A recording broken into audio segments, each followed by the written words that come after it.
Hello everyone, सभी को नमस्ते। जय हिंद, जय भारत। कैसे हैं आप सब लोग? आई होप आप सभी अच्छे होंगे, मस्त होंगे और अपने अपने पढ़ाई के अंदर व्यस्त होंगे। चलिए फिर आज डिस्कस करते हैं सोनीपत ज़िले के बारे में। तो सोनीपत ज़िले को शुरू करने से पहले इसकी लोकेशन की बात करेंगे हम कि इसकी स्थिति क्या है हरियाणा के अंदर। तो इसकी स्थिति हरियाणा के उत्तर पूर्व में स्थित है ये। अगर इसके अस्तित्व की बात करते हैं, इसकी स्थापना कब हुई थी? तो 22 दिसंबर 1972 को इसकी स्थापना हुई थी और रोहतक से अलग हुआ था उस समय। किसके समय में? चौधरी बंसीलाल जी के समय में। और 22 दिसंबर 1972 को ही मैंने आपको भिवानी डिस्ट्रिक्ट बताया था। बंसीलाल के समय में उस समय दो डिस्ट्रिक्ट बने थे, एक सोनीपत और एक भिवानी। अगर इसके क्षेत्रफल की बात करते हैं तो 2260 वर्ग किलोमीटर इसका क्षेत्रफल है। जनसंख्या की बात करते हैं अकॉर्डिंग टू सेंसस ऑफ 2011 की 10 लाख प्लस इसकी जनसंख्या है। अगर सोनीपत के अंदर विधानसभा क्षेत्र की बात करते हैं तो टोटल विधानसभा क्षेत्र सोनीपत के अंदर 6 हैं। और हरियाणा के अंदर आप सभी को पता है कि टोटल 90 विधानसभा क्षेत्र है। 90 में से 17 रिजर्व हैं। तो हम बात करते हैं कि सोनीपत के अंदर 6 कौन कौन से विधानसभा क्षेत्र हैं। तो उनमें से एक खुद सोनीपत है। और सोनीपत से कौन है? सुरेंद्र पवार जी हैं। नंबर 2 खरखोदा। खरखोदा यहाँ की रिजर्व सीट है और वहाँ से कौन है? जयबीर सिंह जी हैं। नेक्स्ट है गन्नौर। गन्नौर से निर्मल रानी है। राई से मोहनलाल बड़ोली जी हैं। गोहाना से जगबीर मलिक हैं। और बड़ौदा रिसेंट चुनाव हुआ था, 35वां वहाँ चुनाव था और वहाँ से इंदुराज नरवाल उर्फ बालू वहाँ से जीते गए थे। तो टोटल विधानसभा क्षेत्र कितने हैं यहाँ पे? टोटल विधानसभा क्षेत्र 6 हैं। सोनीपत, खरखोदा। खरखोदा यहाँ की रिजर्व सीट है। नेक्स्ट गन्नौर, राई, गोहाना और बड़ौदा। चलिए फिर नेक्स्ट बात करते हैं कि सोनीपत के पुराने नाम के बारे में। तो सोनीपत का पुराना नाम क्या था? सोनप्रस्थ। और सोनप्रस्थ हमें कहाँ पे मिला है? जो महर्षि पाणिनि की प्रसिद्ध पुस्तक थी अष्टाध्यायी, उसके अंदर ही हमें पता चला कि सोनीपत को सोनप्रस्थ के नाम से जाना जाता था। और सोनप्रस्थ क्यों? क्योंकि सोने का नगर कहते थे इसको, तो इसलिए सोनप्रस्थ के नाम से जाना जाता था। और यही सोनीपत पांडवों द्वारा कौरवों से भरण पोषण हेतु मांगे गए 5 गांव में से एक था। अब आप पूछेंगे कि 5 गांव कौन कौन से थे? उनमें से एक तो सोनप्रस्थ हो गया, जैसे कि आज हम सोनीपत के नाम से जाने जाते हैं। तो सबसे पहला था इंद्रप्रस्थ, जो कि आज एट प्रेजेंट में दिल्ली कहलाता है। नेक्स्ट था व्याघ्रप्रस्थ, जो कि बागपत, जो कि यूपी के अंदर पड़ता है। नेक्स्ट सोनप्रस्थ, जो कि सोनीपत के अंदर। पांडुप्रस्थ, पानीपत। तिलपत, जो कि फरीदाबाद के अंदर पड़ता है। ये 5 गांव थे। अगर ये गांव उस समय पांडवों को मिल जाते तो आज महाभारत नहीं होती, लेकिन इन्हीं के कारण आगे चल के महाभारत युद्ध भी हुआ था। नेक्स्ट अगर सोनीपत के नामकरण की बात करते हैं हम, तो नामकरण किसके नाम पे नामकरण हुआ था? श्रवण कुमार के नाम पर सोनीपत का नाम पड़ा था। नेक्स्ट इसके उपनाम की बात करते हैं तो इसको सोने का शहर बोलते हैं, या फिर सोनप्रस्थ मैंने आपको बताया। इसको स्वर्ण सिटी भी बोलते हैं, गोल्डन सिटी भी बोलते हैं और एजुकेशन सिटी भी बोलते हैं। अगर आपसे एजुकेशन सिटी पूछ लिया जाता है तो आप किसे टिक करेंगे? आप बताएंगे कि सोनीपत को एजुकेशन सिटी बोलते हैं। अगर एजुकेशन हब आपसे पूछ लिया जाता है तो आप किसे बताएंगे कि रोहतक को एजुकेशन हब बोलते हैं और सोनीपत को हम एजुकेशन सिटी बोलते हैं। और सोनीपत को ही एटलस सिटी ऑफ हरियाणा भी बोला जाता है। क्या बोला जाता है? सोनीपत को एटलस सिटी ऑफ हरियाणा भी बोला जाता है। नेक्स्ट फिर यहाँ पे उद्योगों के बारे में बात करते हैं कि हरियाणा के जो सोनीपत डिस्ट्रिक्ट है, यहाँ पे कौन कौन से उद्योग हैं? तो वहाँ पे सबसे पहला उद्योग आता है एटलस साइकिल उद्योग। और ये जो एटलस साइकिल उद्योग है ना, इसकी स्थापना 1951 में जानकी दास द्वारा की गई थी। और नेक्स्ट ईयर ही एटलस साइकिल का निर्माण करना भी स्टार्ट कर दिया गया था 1952 के अंदर। नेक्स्ट बात करते हैं फिर, यहाँ पे एक अंतर्राष्ट्रीय फल व सब्जी मंडी भी है जो कि गन्नौर के अंदर पड़ती है। गन्नौर कहाँ है? सोनीपत के अंदर। और ये जो फल और सब्जी मंडी है ना, ये फ्रांस के अंदर रुगिन मंडी है व चीन की शेंजिंग मंडी के आधार पर बनाई गई है। जो अंतर्राष्ट्रीय फल और सब्जी मंडी जिसे हम गन्नौर सोनीपत के अंदर पढ़ते आ रहे हैं, अगर मोटा मोटे आपसे पूछा जाए कि ऐसी कौन सी हरियाणा के अंदर फल व सब्जी मंडी है जो कि फ्रांस और चीन के अंदर एक सब्जी मंडी है, उसके तौर तरीके को अपना के वो बनाई गई है, तो गन्नौर सोनीपत के अंदर है वो अंतर्राष्ट्रीय फल व सब्जी मंडी। नेक्स्ट बात करते हैं रेल कोच फैक्ट्री, जो कि प्रस्तावित है, अभी बनी नहीं है, वो बड़ी गांव के अंदर है। जो कि बड़ी गांव है वो गन्नौर तहसील के अंदर आता है। और गन्नौर कहाँ पड़ता है? सोनीपत के अंदर पड़ता है। क्या? रोल कैच फैक्ट्री, जो कि प्रस्तावित है। नेक्स्ट बात करते हैं याकुल्ट डोनेन इंडिया प्राइवेट लिमिटेड। इसको किस देश के साथ सहयोग से बनाया गया था? तो आप बता देंगे कि फ्रांस देश के सहयोग से इसको बनाया गया था। नेक्स्ट उद्योग के बारे में बात करते हैं कि एटलस साइकिल उद्योग, ये हमने अभी अभी रिसेंट पढ़ लिया। चलिए फिर नेक्स्ट बात करते हैं यहाँ पे कौन कौन से मंदिर हैं। तो सबसे पहला ही मंदिर है एटलस मंदिर। और आप पूछेंगे कि इसका नाम एटलस क्यों पड़ा? क्योंकि जहाँ पे एटलस मैंने उद्योग बताया उसी गली के अंदर था ये मंदिर, तो इसको एटलस मंदिर के नाम से जाना जाने लगा। और ये मंदिर किस भगवान को समर्पित है? तो ये श्री राम भगवान को समर्पित है। कहाँ पे? सोनीपत के अंदर एक ही मंदिर है जो कि काफ़ी इम्पोर्टेंट है, चर्चित है, बार बार एग्जाम के अंदर हाईलाइट होता है। तो आप इसको याद कर लेंगे कि एटलस मंदिर कहाँ पे है? सोनीपत के अंदर है। किस भगवान को समर्पित है? तो भगवान श्री राम को समर्पित है। अगर आपसे मेले के बारे में पूछ लिया जाए, यहाँ पे कौन कौन सा मेला लगता है, तो यहाँ पे सबसे पहले बात करेंगे कि बाबा सामक शाह का मेला लगता है, जो कि खूबड़ू गांव के अंदर लगता है। खूबड़ू गांव कहाँ पे? सोनीपत के अंदर। और ये खूबड़ू गांव है वो किस चीज़ के लिए प्रसिद्ध है? वो मशरूम या खुम्बी के उत्पादन के लिए सबसे ज़्यादा प्रसिद्ध है। कौन सा गांव? खूबड़ू गांव। नेक्स्ट बात करते हैं बाबा डेरा नगन बालकनाथ का मेला, जो कि रबड़ा गांव गोहाना तहसील का गांव है। कहाँ पड़ता है? सोनीपत के अंदर। वहाँ पे कौन सा मेला लगता है? बाबा डेरा नगन बालकनाथ का मेला। नेक्स्ट बात करते हैं सतकुंभा का मेला। सतकुंभा का जो मेला है वो खेड़ी गुजरान गांव के अंदर लगता है। और इसके पुराना नाम की अगर बात कर लेते हैं हम, तो जलालाबाद या फिर मायना कोटा इसका पुराना नाम है। आपसे ये पूछा जाएगा कि सतकुंभा का जो मेला है ना वो कहाँ लगता है? वो लगता है खेड़ी गुजरान गांव के अंदर। नेक्स्ट बात करते हैं कि बाबा जिंदा मेला कहाँ पे लगता है? ये लगता है मोई गांव सोनीपत के अंदर जो पड़ता है वहाँ पे बाबा जिंदा मेला। नेक्स्ट बात करते हैं मामा भाणजा का मकबरा कहाँ पे है? सोनीपत के अंदर है। एक मामा भाणजा की सराय भी थी, जो कि मैंने आपको करनाल डिस्ट्रिक्ट पढ़ा रहा था, उस समय बताया था कि मामा भाणजा की सराय है वो करनाल के अंदर है। और जो मामा भाणजा का मकबरा है वो सोनीपत के अंदर है। नेक्स्ट बात करते हैं अकबरी दरवाज़ा, जो कि बरेटा गांव सोनीपत के अंदर है। कहाँ पे? बरेटा गांव सोनीपत के अंदर अकबरी दरवाज़ा।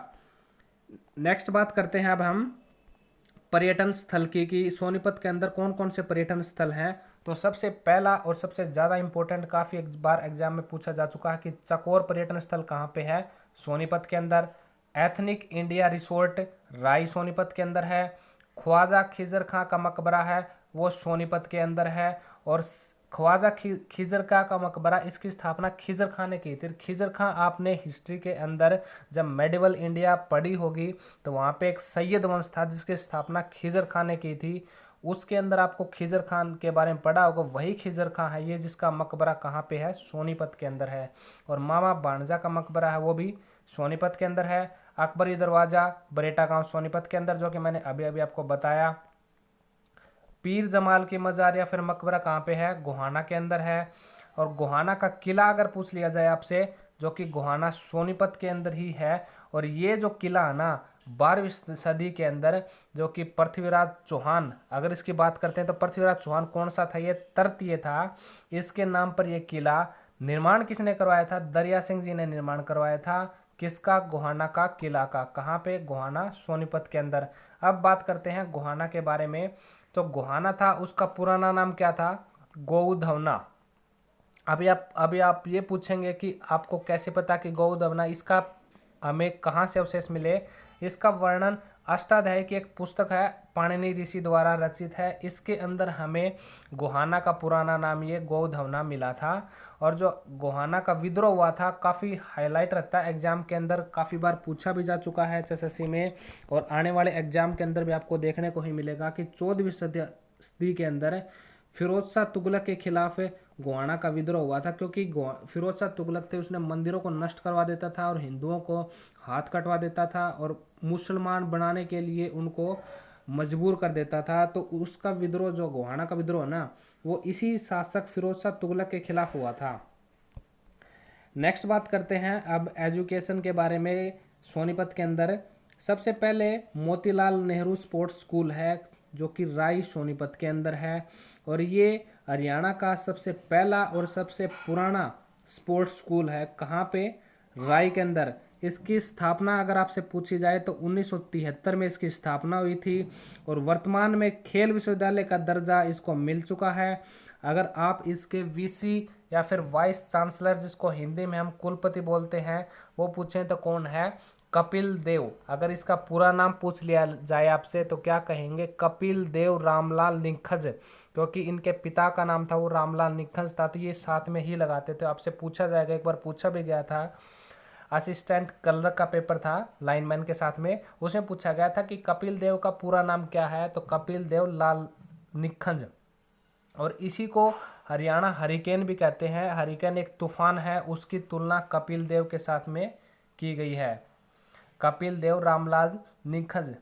नेक्स्ट बात करते हैं कि प्रदेश का सबसे बड़ा इंडोर स्टेडियम इसी के अंदर है। आउटडोर वो होता है जिसकी छत उड़ा दी जाए, इंडोर होता है जिसके ऊपर छत होती है, तो वो इसके अंदर ही है, मोतीलाल नेहरू स्पोर्ट्स स्कूल के अंदर।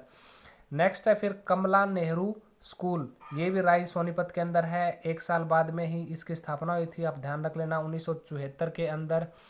नेक्स्ट बात करते हैं दीनबंधु छोटूराम विज्ञान एवं प्रौद्योगिकी राजकीय विश्वविद्यालय, ये कहाँ पे है? मुरथल के अंदर है। और इसकी स्थापना सबसे पहले 1987 में सरकारी इंजीनियरिंग कॉलेज के रूप में की गई थी हरियाणा के अंदर। और हरियाणा का सबसे पहला सरकारी इंजीनियरिंग कॉलेज अगर आपसे पूछ लिया जाए तो वो दीनबंधु छोटूराम विज्ञान एवं प्रौद्योगिकी राजकीय विद्यालय ही है, जो कि एट प्रेजेंट में मुरथल के अंदर है, सोनीपत में। अगर इसकी शुरुआत किस डिपार्टमेंट से हुई थी, तो इसकी शुरुआत आप बताएंगे कि मैकेनिकल इंजीनियरिंग डिपार्टमेंट के साथ में इसकी शुरुआत हुई थी। और इसको विश्वविद्यालय का दर्जा कब मिला था? इसको विश्वविद्यालय का दर्जा मिला था 2006 में। और इंजीनियरिंग की शिक्षा हिंदी माध्यम में करवाने वाला एट प्रेजेंट हरियाणा के अंदर 3 यूनिवर्सिटी ऐसी हैं जो कि आज के टाइम में बीटेक भी हिंदी माध्यम में कर सकते हैं। तो उन तीनों में से एक दीनबंधु छोटूराम विज्ञान प्रौद्योगिकी राजकीय विश्वविद्यालय है, जहाँ पे आप बीटेक की पढ़ाई भी हिंदी में कर सकते हैं। नेक्स्ट बात करते हैं फिर भगत फूल सिंह महिला विश्वविद्यालय की, जो कि कहाँ पे है? खानपुर कला गांव सोनीपत के अंदर है। और भगत फूल सिंह जो थे ना, ये प्रसिद्ध आर्य समाजी थे अपने टाइम में। और ये कॉलेज जो यूनिवर्सिटी है, ये उत्तर भारत का प्रथम व सबसे बड़े महिला विश्वविद्यालय है। और इसको यूनिवर्सिटी का दर्जा कब मिला था? 2006 में। काफ़ी इंपॉर्टेंट क्वेश्चन है, यही एग्जाम में पूछा जाता है कि इसको यूनिवर्सिटी का दर्जा कब मिला था? 2006 में। अगर इसके थोड़ा सा डीप बात करते हैं तो इसकी शुरुआत सबसे पहले कन्या गुरुकुल के टाइम पे हुई थी, कन्या गुरुकुल के नाम से, कब? 1936 में। और इसके बाद में कन्या कॉलेज में बदल दिया गया इसको। किसकी देखरेख में बदला गया?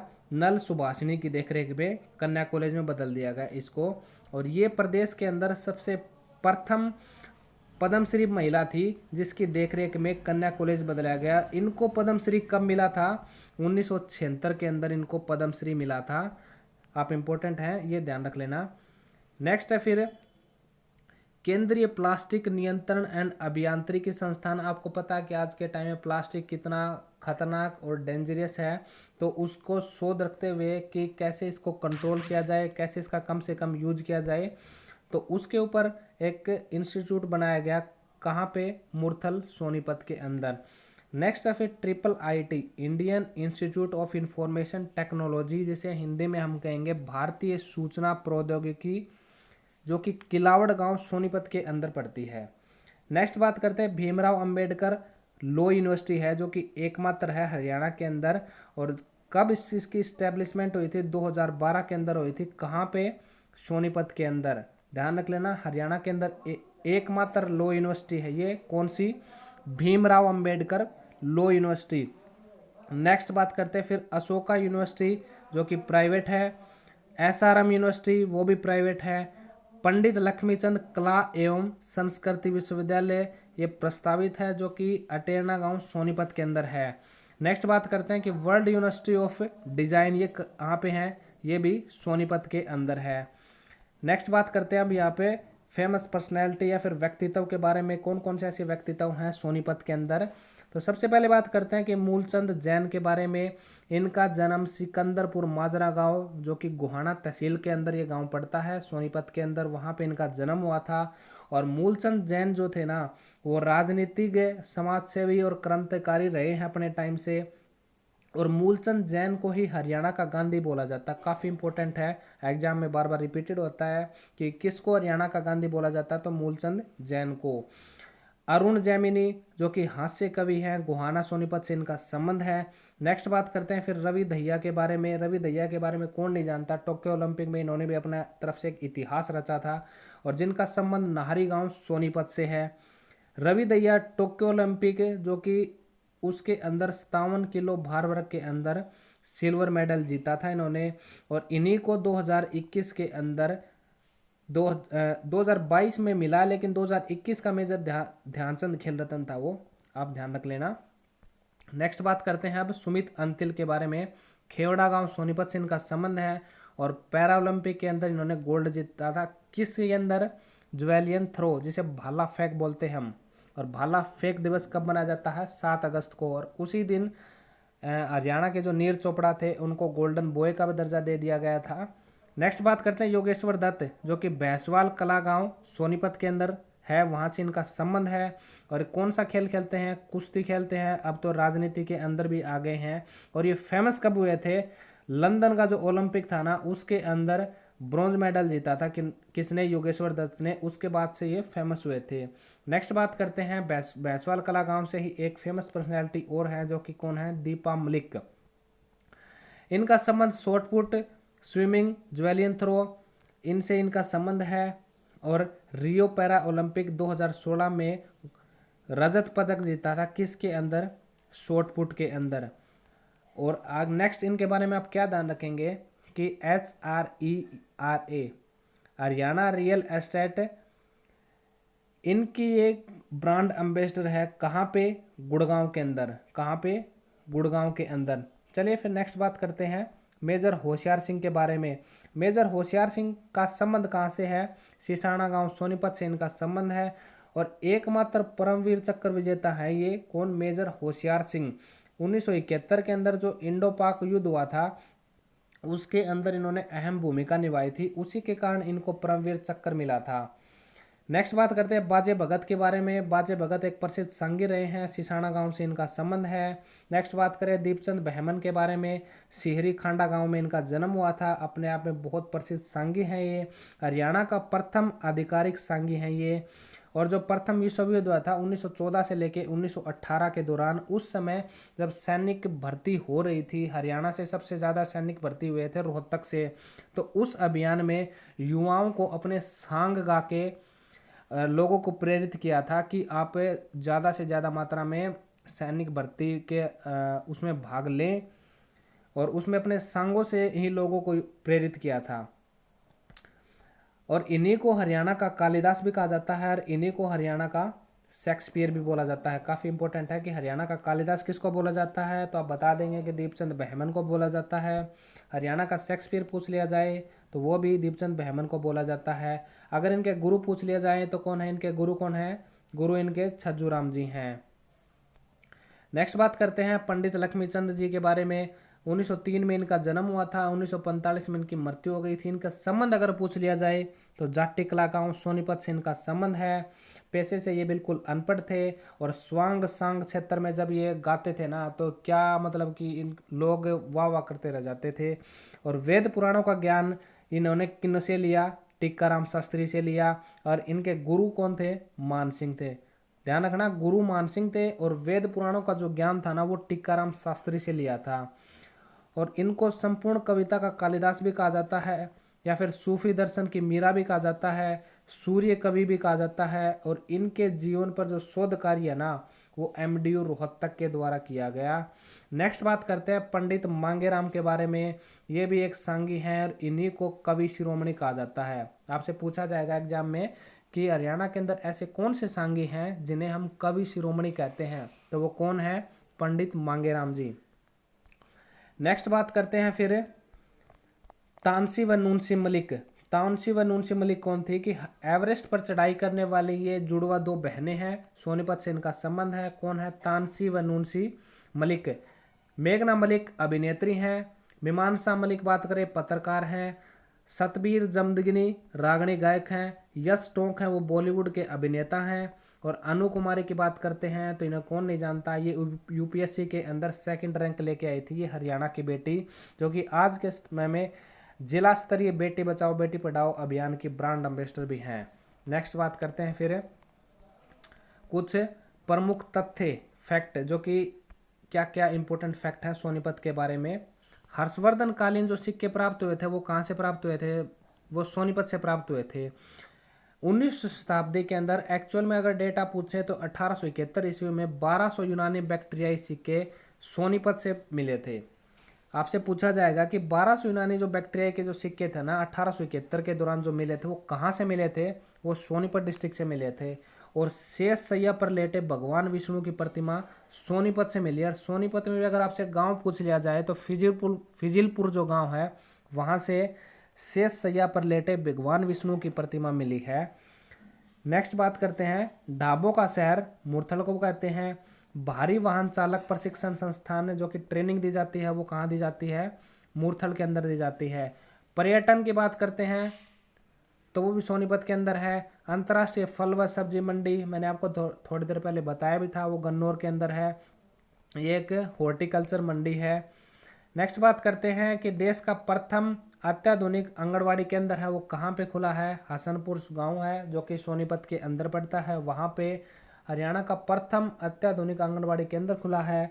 नेक्स्ट बात करते हैं कि देश में खुम्बी और मशरूम उत्पादन हेतु सबसे प्रसिद्ध जिला कौन सा है? सोनीपत जिला है। अगर सोनीपत के अंदर भी आपसे ये पूछ लिया जाए कि खुम्बी और मशरूम के लिए कौन सा गाँव बहुत ज़्यादा प्रसिद्ध है तो वो आप बता देंगे कि खुबड़ू गाँव है, वो खुम्बी के लिए सबसे ज़्यादा प्रसिद्ध है। तो यहाँ पे चल के हमारा सोनीपत डिस्ट्रिक्ट कवर होता है। आपको कैसा लगा सोनीपत डिस्ट्रिक्ट पढ़ के? आपको क्या क्या नई चीज़ें सीखने को मिली तो आप कमेंट करके ज़रूर बताएं। ऐसे ही फिर हम नेक्स्ट डिस्ट्रिक्ट में मिलेंगे, तब तक के लिए अपना ख्याल रहें और चैनल के साथ में बने रहें। लव यू, टेक केयर, सभी को नमस्ते, जय हिंद, जय भारत।